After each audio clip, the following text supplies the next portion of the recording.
get started. All right.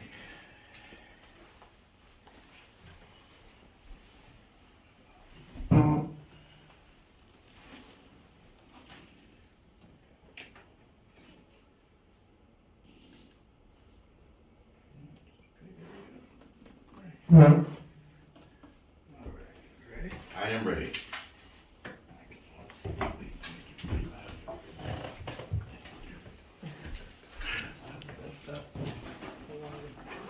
No, it's okay.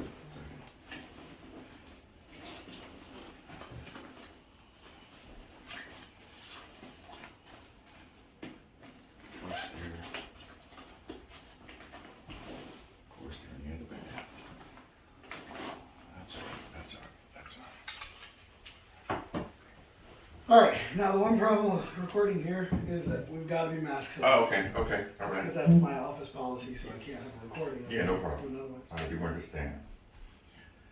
Okay, so I'm Andre Gilbert. I also go by DJ Dre Day. This is the Antagonistic Agreements podcast. I'm interviewing Kevin Ressler. You're the president CEO of United Way for the Lancaster chapter. Yep, United Way Lancaster County, CEO and president, yes. Okay, so tell us about yourself. So, I'm from Lancaster. I grew up here, went to Conestoga Valley, lived in the city my whole life in one of those annexed neighborhoods that does, is in the city but is a different school district. Okay. My whole basic adult life after college, I've lived in Lancaster City. Where'd you go to college? I went to Eastern Mennonite University. Oh, okay. So I have a Mennonite background. Right. Faith. I also have my, I don't know if you can see it in the video here, but my Master's of Divinity from Lancaster Theological Seminary. Okay. I did hear something about that. Yeah, so I spend a lot of time when I can being a preacher and at churches. Worked as a pastor for a couple of years. I've worked at a lot of nonprofit stuff. So I used to run Meals on Wheels. I worked at Community First Fund here. Oh, wow. My first job out of college was teaching nonviolence in Oakland, California for Pacha Bene Nonviolence Service. My background, my studies were theater and also justice, peace, and conflict studies. So that sort of justice thing is deeply embedded in my whole That's family very culture interesting. from that Mennonite background. And then my wife also works in nonprofits, Melissa. We have two beautiful daughters, Yes. Acacia and Iriana. And then most of my family doesn't live in the area anymore, but just, trying to keep part of the community in a variety of ways. Right. Oh, okay, that sounds pretty good. Better than good, actually. I met your parents. I thought that was very interesting. Your mother is from... My mom's from Tanzania, East Africa. Okay, Mhm. yes, okay. Mm-hmm. And my dad is an Ohio Mennonite boy. Wow, yeah, that's very interesting. They met in Tanzania. My dad was a missionary for about 8 years. Okay. He was also at Eastern Mennonite, at the time it was called college. Left after 2 years, wanted to be a missionary, went to Tanzania, and basically had an open-ended assignment. He ran the printing press. He was the driver for the bishop, the handyman. Wow. And so spent a lot of time at the bishop's house. Well, my grandfather was the bishop, so my mom's dad. So he hung out at the house, met my mom. They got married, lived there for a couple years, and he came back to finish his education here. They wanted to go back. They never ended up getting a job to go back. We visited a lot. Actually, my dad leaves Thursday. He's going to Tanzania for a month because outside of his day job, he volunteers to run a nonprofit called Friends of Sharati, which raises money for the hospital my mom and my older brother were born in Tanzania. So he's going to visit That is very to look interesting. at projects. They're doing a whole health records project now that they're putting in a digital electronic health records. Last time he went, they opened a new children's ward. They have a leprosy ward. Wow, that's amazing. They've got HIV bike education, all sorts of stuff. So that's yeah. So the nonprofit thing comes, part of just the way that we sort of have Right, always it's lived in the your world. blood. Well, that's amazing. Okay, so from my research, it seems like, are you the first African American president? For United Way, for yep, United- yep. I would be the first black president and CEO of United Way of Lancaster. Wow, that's just amazing. Yeah, and it's a big honor. I mean, it's an important organization, Right. a historic organization, and the board was very, very much adamant about wanting to make sure that that they're hiring, not only looking at leadership, but on down, that there became a culture of diversity and reflection to the community, because how can we serve the community if we don't have connections or interactions? So it doesn't mean, right, like that we're not hiring white people anymore or whatever, Right. but we're making sure that as we think about who do we serve, do they also have seats at the table on staff, on boards, on committees, here and the organizations that we also support. Wow, that sounds very, wow, that's amazing. Okay. So the main mission here is, Yeah, I mean, I like to think about how we talk about our mission is what we want to see, right? So Right. your vision is what you envision the world to be, like it's like your utopia, right, and your mission is how you go about that. So our vision here really is that we think that everyone in the community needs to have an equitable opportunity and access to resources and success, right? right, And so our mission has focused on 4 areas to be able to contribute towards that vision, and that is education, it's health and wellness, it's economic mobility, and then it's capacity building for organizations. United Way of Lancaster County thinks about systemic change. Most organizations in the nonprofit sector exist within the daily work right, of response. Now, we also have direct service programs. We run the 211 call center. Last year had 67,000 contacts. wow, We run the VITA program. Last year provided free tax preparation for moderate to low income families, $62,000 a year, household or less. We were able to save our community over $2 million in prep fees, and in return around $12-13 million in tax refunds for community members. So we also do that direct service, but the United Way side is able to step back right, and not be mired in that. And we think of big picture, right? The big picture, sort of change maker, the systems thinking. That's where we try to be in, so that we can be driven by an awareness, right, through assessments that we do and others do, an awareness of what's happening in the community, where those gaps are. right, A lot of people, donate to their favorite nonprofit, right, but they may not know that this other nonprofit they've never heard of is doing really important work that matters and that they care about. definitely. We want to know those gaps. And so that's, when we think about what is our mission, it's those focus areas and the work that we do directly, but it's also about making sure that the organizations that funding through us goes to, that we invest in, that the return that they're going to show, the yield, is going to be an impactful, right, return on that community investment, because without our process, organizations who would otherwise not be as well known would struggle more. And so that's our goal, is to not duplicate, but to empower and strengthen those other weaker areas. Wow, that sounds really good. It's definitely needed in the community across the board, and oh, that's really interesting. That's really interesting. Okay, so I really like that answer, because my next question was, how does the United Way impact the Black and Brown community?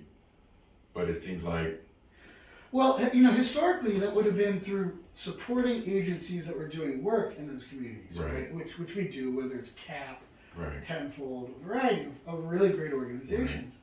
But one of the things we're really excited about, and I'd love for your listeners to particular to know about this, is years ago we ran a program called Project Blueprint. okay, And Project Blueprint at the time had a good volunteer committee, Black and Brown members in the community, supporting that committee, helping to run this program that provided training on how do you serve on a board of nonprofit board or a public board, one of the city committee or county committee. right, And we stopped doing that in about 2015.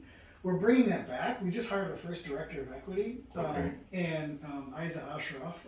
She's an expert in sort of analysis and doing some of that hard work, but also in leadership development for women in particular, but in marginalized communities. So what we want to do is revamp that program, go back to the community, and say, look, change doesn't happen on the sidelines. I've been known as a street activist in this community. Yes, definitely. But I've often said I've seen you everywhere. Thanks.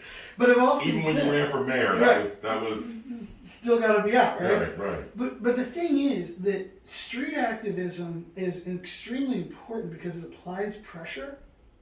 But if you don't have boardroom advocacy and activism, Right. then you never change the policies and the plans, right? So what you have is appeasement. Power will appease to silence you. My number one rule for protest is you protest till policy, not till promise. Right. Because what happens is you promise it away, people quiet down, the real systemic change doesn't happen. You just gotta promise that something would. Right. You gotta go forth until policy, and the only way you're gonna get policy changes is if you're in the room. So Project Blueprint is about saying, look, everybody's talking about George Floyd and racial equity and anti-racism and all these things, and all of that awareness is fantastic unless it doesn't show up in the place of policy. Right. Because then the next generation rolls it back or forgets. So what we want to do is make sure that underrepresented groups, so particularly black and brown, but broader than that too, right? Definitely. People living with a disability need to be at the table of organizations trying to serve and help them learn how to live a fully accessible life in a community that is not accessible for people with a disability, whether that's mental disability, whether it's a physical disability. Right. Underrepresented groups include individuals who are aging, women, but most explicitly is individuals of color, black and brown individuals. Right. And so that's still going to be the core of what the program was, but I serve on 8 boards of organizations right now. Okay. And I'm usually one of either only a few or the only non-white person on that board. Now, both because I'm biracial and grew up in largely white spaces, I feel comfortable navigating those ways, in ways that many people don't necessarily feel comfortable, because the rooms are not always welcoming.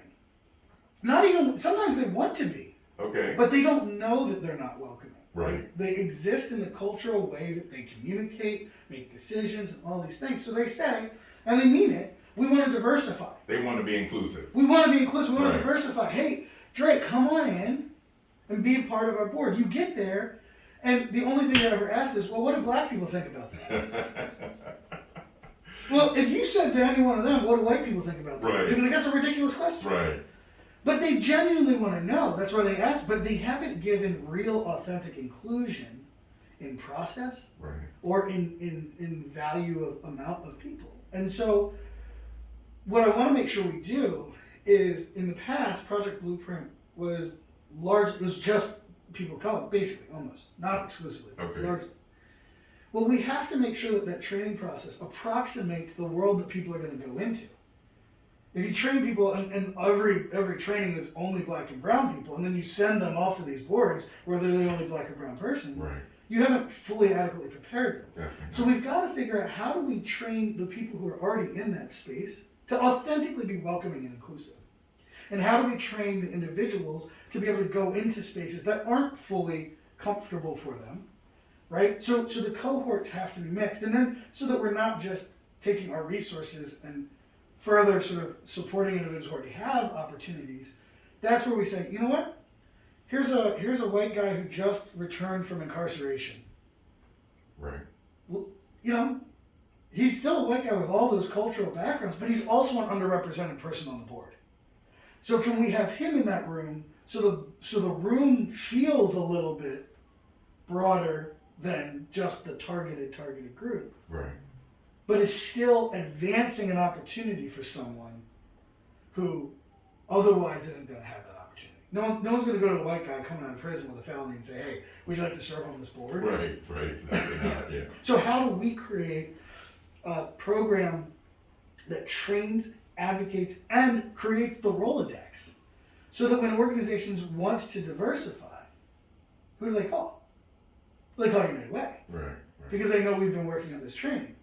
And then I That's answer. amazing. That's really And then good. here's how we answer, because this is important too. When we get the call and someone says, hey, we'd like to diversify our board, can you give us some names? The answer is no. You tell me what you need on your board.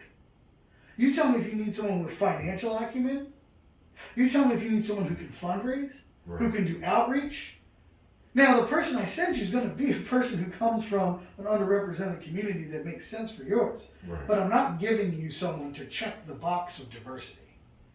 Right. Because if you're asking me I to like check that. the box of diversity, before I can give you a name, I got to pull you in and give you some training Right. about how your group is Definitely. going to actually be inclusive. Because that's what when I talk to the young people I'm mentoring, and I'm around some of my constituents, because I'm on the Lancaster City Democratic Committee, it's all about being in the room, Mhm. hearing what's going on, being able to ascertain everything, and give the proper response that evokes change. Mm-hmm. That's what we need. Yep. And you need to be taught how and when to do that in the most effective way. Right. And sometimes that's in the street, Right. and sometimes that's in the boardroom. You can't have one and not the other. Definitely. Definitely, I agree with that. I thought about you yesterday when I was voting. I appreciate the thought. Yeah, definitely. I definitely voted for you Well, I appreciate it. when you were running. Yeah. Yeah. It was a good opportunity to be able to advance the conversations that I thought were important. But you being here, that's got to be just monumental. Just, Yeah, I mean, look, I think you can invoke more change. there are multiple opportunities that are always going to be available to you. I generally try to pick my next path, not so much on like I sat down and said, what do I want to do next? Right? People, because I ran for office before, people are like, what are you going to run for next? And, Right. and the genuine, honest answer is maybe nothing. And not just because I lost, but because that may not be the best opportunity for me to exact change Right. in the greatest number of people. If there's an office that makes sense to run for, that I've got a good chance of winning, that I feel like I can do an adequate to exceptional job there, better than the other options, then sure, I'm gonna look at that. I felt even in this yesterday when I voted,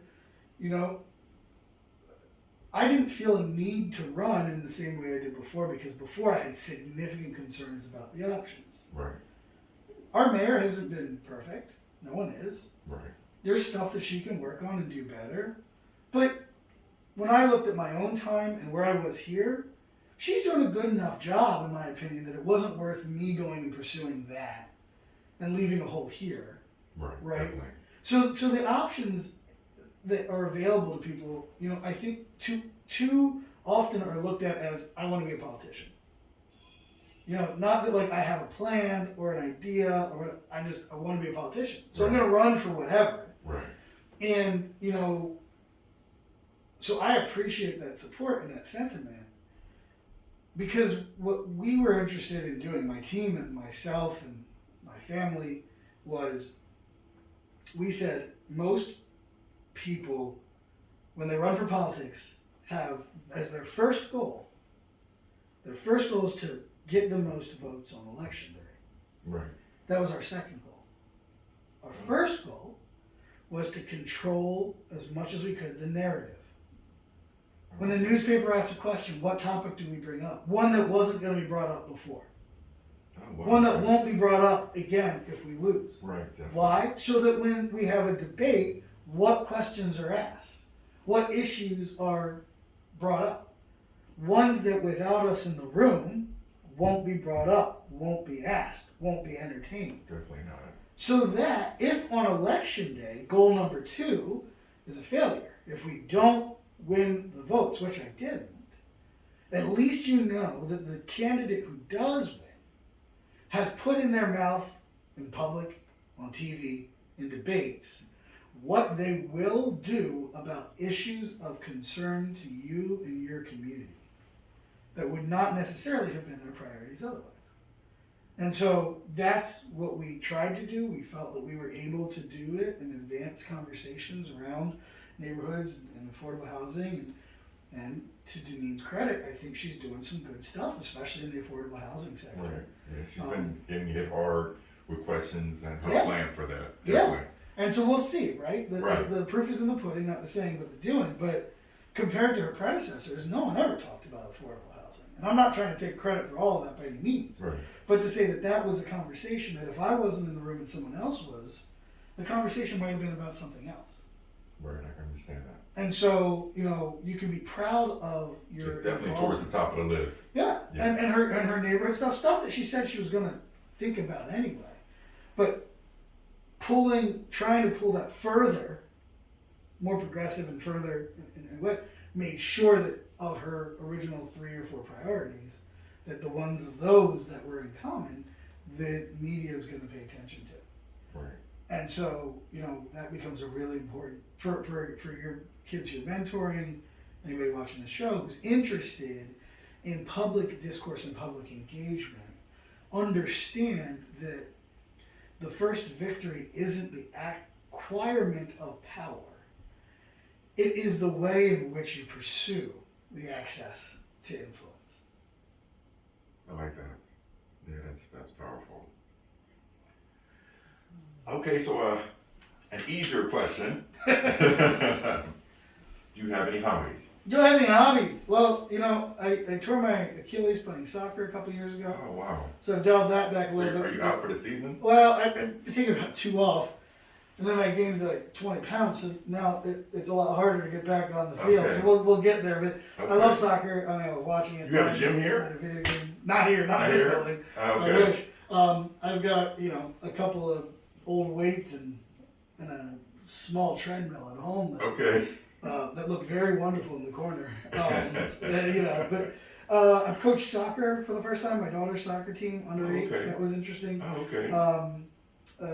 I like to make videos, do graphic design, that kind of visual stuff, because I study theater, so storytelling Right, definitely. is really deeply important to me. I don't do it as much as I used to. Most of my life I've written a lot of poetry. Okay. You thinking about getting it published? It's funny, I've had a couple poems published in LNP, in the newspaper. Really? Yeah, Oh, that's as very op-eds, in lieu of op-eds. Oh, that's interesting. And just some other small stuff here or there. I've been working on a collection of poetry since I was probably in high school. I call it My Mulatto Blues. Oh, interesting. And usually those poems are about the unique place that mixed race individuals sometimes find themselves. Right, like my grandchildren. Where, a couple of them. yeah, where you don't always,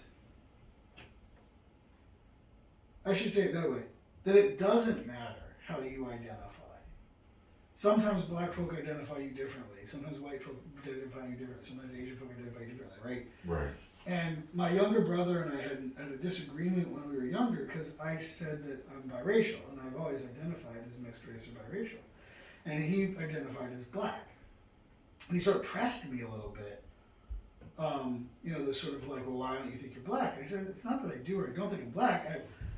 It's important for me to honor as much both parts of my heritage, my dad as it is my mom. This is who makes up. And he said, it doesn't matter. The world looks at you and treats you like black anyway. And I thought, of all the things, the one thing that is most important is that you get to define your own identity.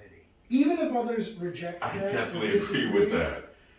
So this collection of poetry has been about that space where, whether in white space or black space, or even other mixed race space, where there's, the blues, right? There's this struggle, this frustration and emotional frustration with not being seen wholly as who I am, but only part, or rejected in part, or whatever. So, maybe someday I'll finish that collection or send it off to publication, but mostly right now it's just on my shelf when I pull it out.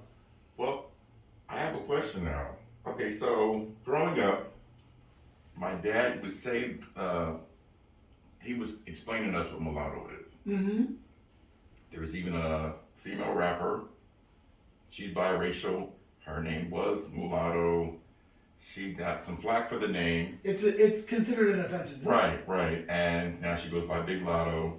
And I guess my dad said it so much that I never thought about the history of the word or looked it up or anything until the rapper just changed her name. Mm-hmm. And it's, wow, I was floored when I did research it. It wouldn't be as significant as like calling yourself like like being like my nigger blues or like calling yourself. Right. But it's close. Right. And so it is. So you see what I'm saying? No. I was just. No, it's. And this is a recent phenomenon for me. So for me, and I'm a history buff. I'm into that word, and different words and origins and just history in general. For me, it's kind of it operates like the conversation around nigger versus nigga, right? This sense that black men, particularly starting in the 60s, 70s, particularly the 70s, were reclaiming a word that was used negatively against them to define it in a way that they would want to have as a positive endearment thing they could use with one another, and that others couldn't really use, right? That this is our way of saying that thing that you've done that's harmful doesn't. Not only you don't have power, we've taken the power, we've transformed it, and we own the new thing. Right. So that's part of the way that I use that word when I do. I don't, as I said, identify as biracial or mixed race. I will also identify as black in the context that whatever is most appropriate. Right, definitely. But I will never identify as mulatto. Like, you'll never hear me do, hey, how do you identify? I'm never going to say mulatto, right? Because it is an offensive term. Right. So, but this collection of poetry that I've worked on over the years has been an attempt in the same way to say, I don't use the word a whole lot in the poems, but the concept of, no, I am this. Right. And it may be in tension with your expectation or perception of me, but I am this now. Me. You don't get to say I'm not. I like that. That's definitely like empowering. Right. I mean, it's mostly, I haven't tried to ever have it published, so at this point, it is mostly about self-empowerment and self-care. So my last question is, you said soccer, so I was going to ask you about sports. Yep. Who's your favorite team? Arsenal. That's my team too. I love the Arsenal Gunners. So Thierry Henry. Well, actually, Dennis Bergkamp first. Right. I saw him play before Thierry Henry came to Arsenal. Oh, wow. When I was a kid and I was playing, and I was like, that guy moves like buttercream. Right. Like, I was a fast guy, and Dennis Bergkamp wasn't the fastest, but I wanted to just sort of be able to dribble and glide and cut through. Right. And then Thierry Henry comes.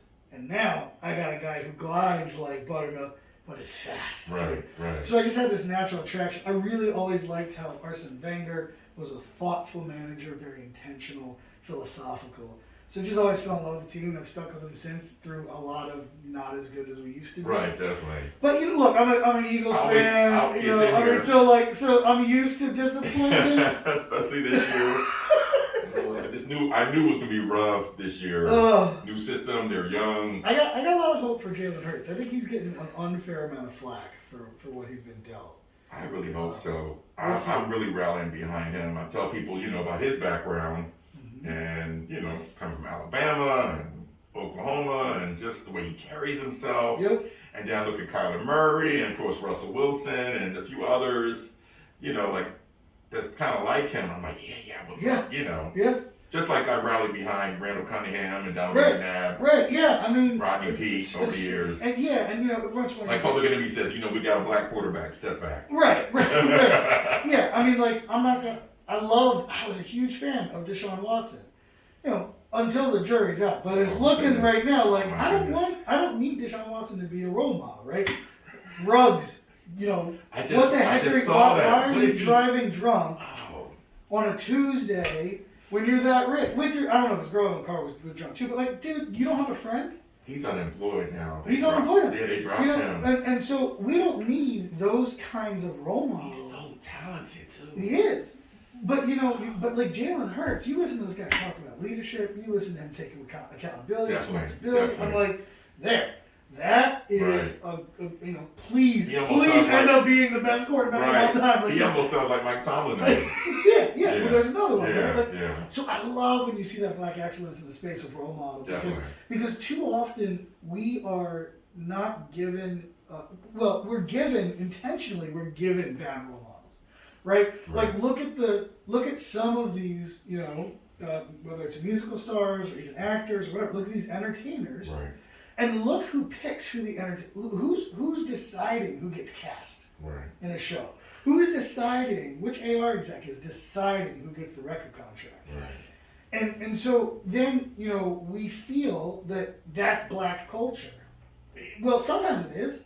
Right. And sometimes it is the white preference of what black culture will and can be. And then we ourselves and our children begin to define to say, I'm black and I'm proud, therefore I gotta look at people who are put up there successful, and now I feel like I need to model this other behavior. Yeah. I remember when I don't like it. Some of it I definitely don't agree with. right. And so you know, I remember I was in San Francisco. I lived in San Francisco after I graduated college, went to I love Oakland. San Francisco. And San Diego. Wonderful side of the state, side of the country. I love California, but so I'm in San Francisco and I'm on this bus. It was one of those double buses. You got that accordion center, Right. and I'm sitting in the accordion center. Across from me is a guy who's probably like 70 years old, black guy. And in the back of the bus in the wheel well, there's 2 black kids, 2 Asian kids, and Latino kid. Okay. And they're rattling off and prattling off the same way that at the time I mostly would talk to my friend, people, my black friends. You know, yo nigga, da, da, da, yo nigga, da, da. And every time they said nigga, not nigger, they said nigga. Right. I see this black 7-year-old literally like I see him beat down. Oh wow. And I was like, that word's not worth it for me. Right. Not to say anybody else can't or shouldn't, but Right. it was just like, this guy's physically getting wounded. Right. It ain't worth it. Right. And so, you know, I think about those entertainers that we promote. I mean, Chadwick Boseman was such an incredible guy, right? Like, Just these amazing. are, how do we get these entertainers? How do we as black people demand that we get good entertainers? You know, we don't take the crap that they give us because they want us to model our behavior in certain ways. Right. When I worked at Costco for a season, Okay. and I go to lunch and finish lunch, and Costco makes everybody time in and time out at like the same time. So there's a line to the clock. And I'm standing there, and the line's all jammed up. I clock out. This guy who worked there for a long time, big black guy who worked there for a long time, clocks out. And I take like 3 steps, the line's breaking up, and he sort of pulls me aside, and he goes, hey, I know you're new here. I saw you in the lunchroom. You guys were having a good time laughing at that table. I said, yeah. And he goes, I'm the funny black guy. Find another role. And walks off. What was that? Well, what it was is that there are limited spaces for which black men are allowed to be, right? I call it the Denzel Samuel Will Smith roles. Oh, okay, that's interesting. There's only a limited amount of, from what entertainment has given us. I heard the black women talk about that as well. Right? So Especially- black women feel they the same talk way. about the same way. So, you know, there's only so many who get to be Will Smith. There's only so many who get to be the angry black man of Samuel L. There's only so many who get to be Denzel as the serious, more respectable black, right? Right. For other racial groups, they have different amounts of what they can be. Of course, for white racial groups, you basically get the whole gamut. You get to be in between those categories. Right. You get to be one sometimes and another other times, Right. right? You know, the reality is that for the most part, even though Will Smith has done drama and comedy, Will Smith's always going to be the comedy guy. So even his dramatic roles, you're going to have a comedic moment. Samuel L., even if he's doing comedy, it's a little bit angry comedy. Right. And no matter what Denzel does, it's Denzel. You know, it's that Right. respectable.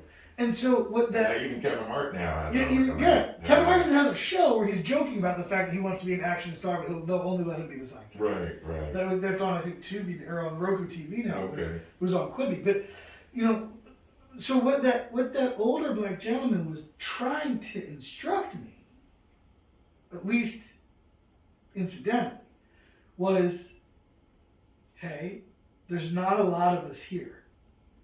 The Will Smith role is filled. Right.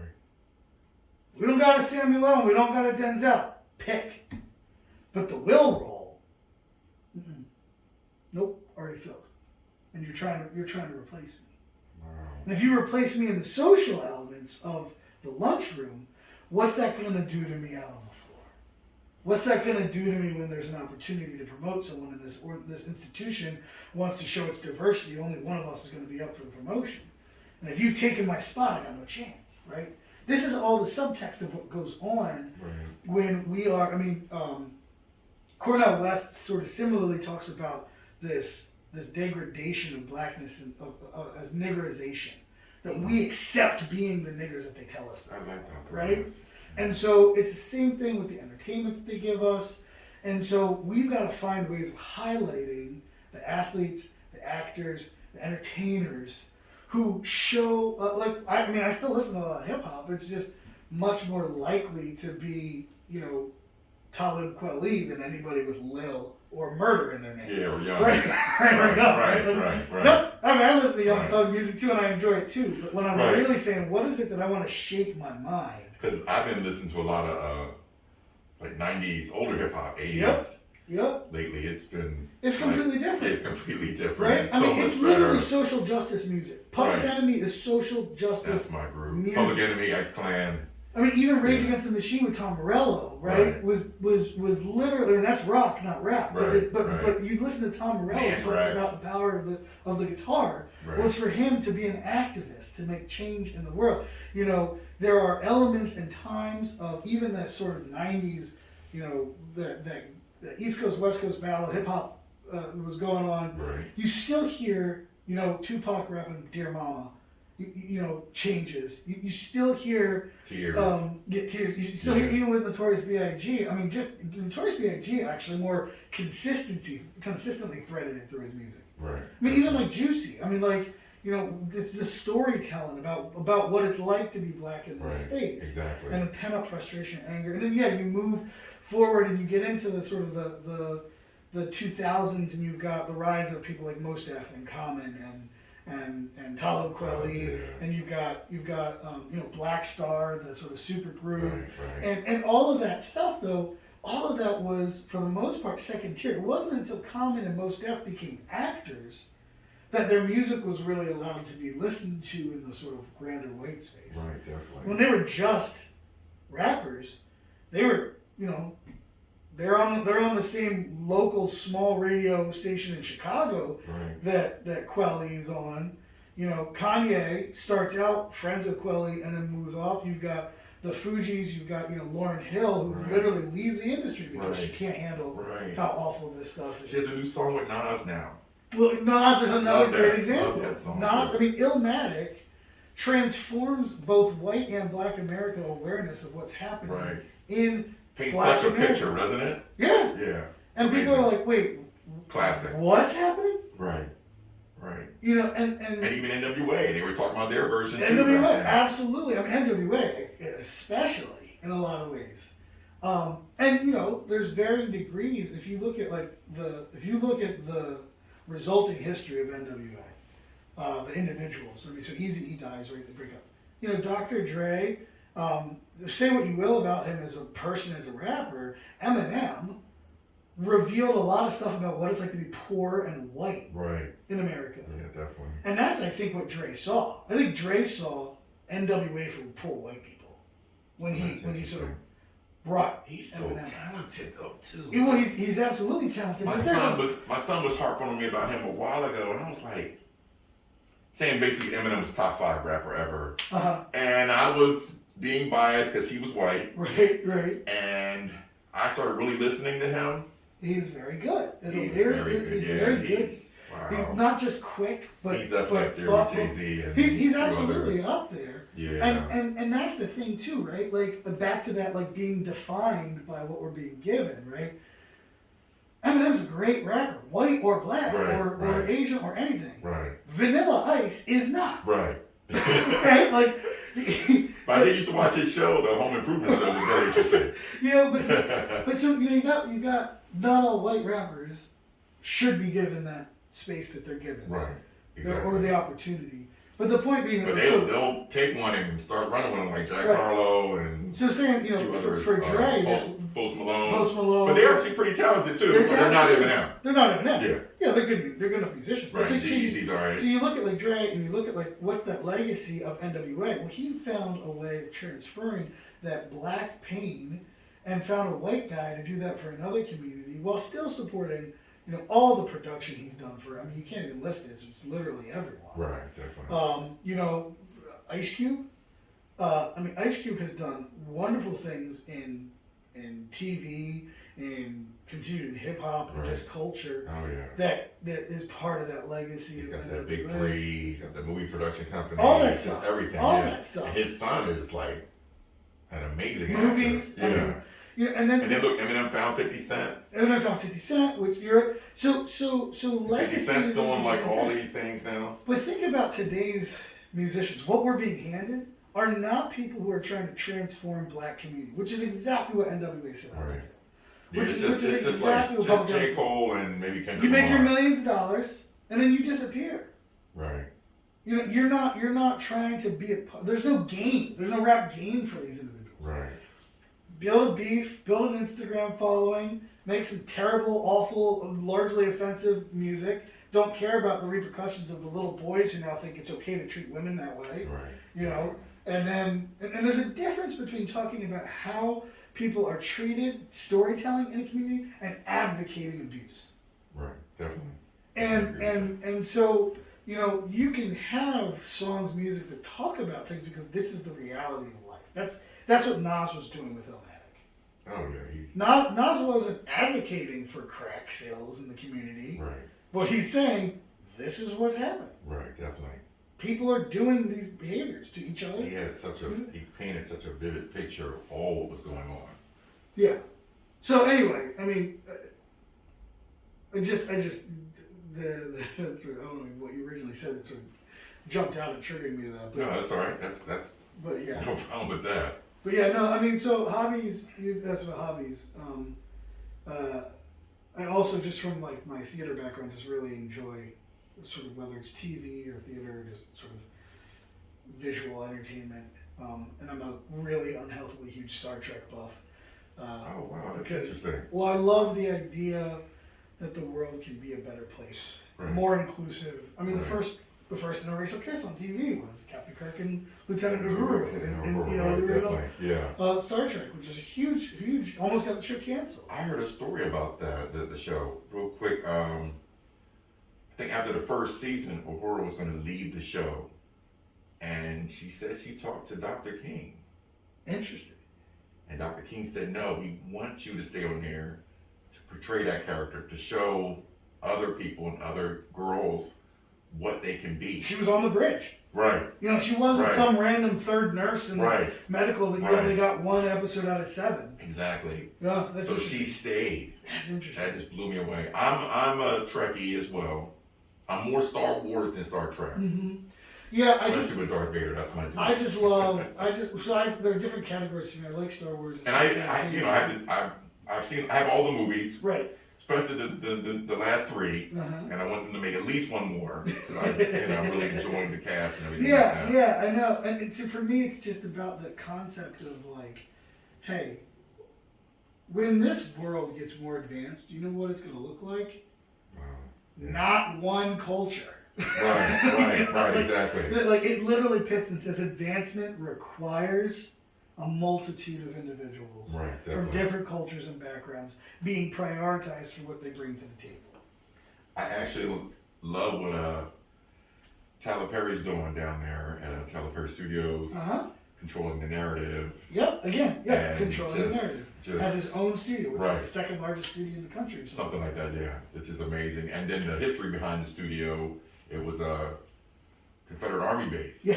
Yeah, And not one black man reclaiming owns the repurposing. place. Right, Reclaiming and repurposing. right, yeah. So I just love that. It's just amazing, and how he, named the sound studios after other African Americans, Mm-hmm. and his, I guess his relationship with Spike Lee is repaired, which I didn't like that going back. I was like, just like you said, it was like this person, that person, Right. but there's room for There's other room black for- directors. Yeah.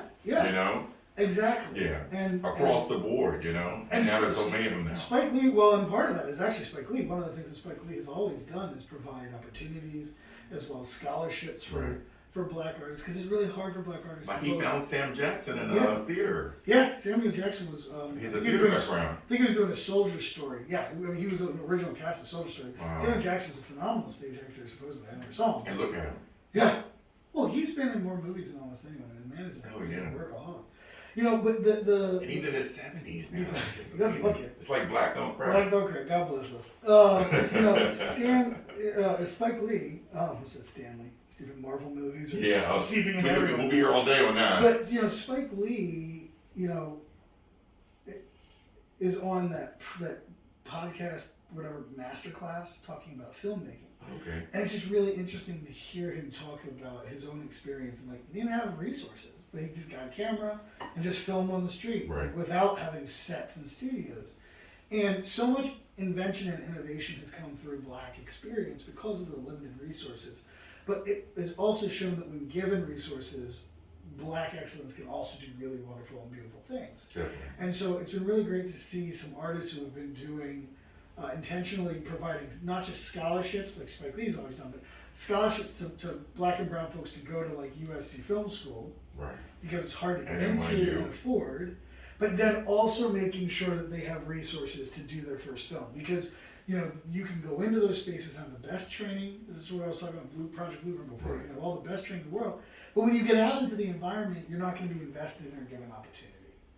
And so that's been part of that journey. And that's why, for me, when I look at, whether it's sports heroes or other entertainers, I like to gravitate towards the ones who take the opportunity to make the path wider for the next group than it was for themselves. To make sure that they go back and bring people along with them, show them the way, provide resources and opportunities to expand.